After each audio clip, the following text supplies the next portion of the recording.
قبض بہت زیادہ رہتی ہے، گیس خارج ہوتی رہتی ہے، گندی گیس خارج ہوتی ہے، پاس محفل میں بیٹھے لوگ بھی بتا جاتے ہیں کہ کافی لوگ رابطہ کرتے ہیں کہ عمران بھائی میدے کا بیڑا گرک ہوا پڑا ہے۔ یہ ہوتا ہے گرم خشک مزاج کی وجہ سے، جب تبخیر میدا ہوتی ہے تو ایسیڈیٹی بڑھ جاتی ہے، میدا خوراک کو ہضم نہیں کرتا، گلاتا سڑاتا رہتا ہے، اس کو گیس پیدا ہوتی ہے جو دماغ کو بھی چڑھتی ہے، پاگل سا کر دیتی ہے۔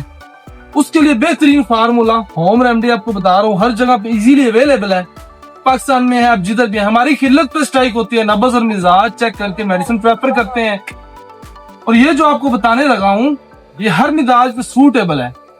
معتدل اس کا مزاج ہے۔ کہوا آپ نے بنا کے پینا ہے سنا کا، سنا مکی، ہر جگہ پہ اس کے پتے اویلیبل ہیں، آپ کے امیون سسٹم کو سٹرونگ کرتا ہے، مسلز کے لیے بہت اچھا اس کا رزلٹ ہے، خاص کر ڈائجسٹو سسٹم کے لیے، نظام ہضم کے لیے اس کا اچھا رزلٹ ہے،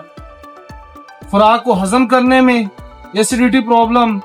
اور قبض کے معاملے میں بہترین رزلٹ ہے، گیس گوس خارج۔ ٹھیک ہے، 4 سے 5 پتے 1 کپ پانی کے اندر بوائل کریں، جب آدھا کپ رہ جائے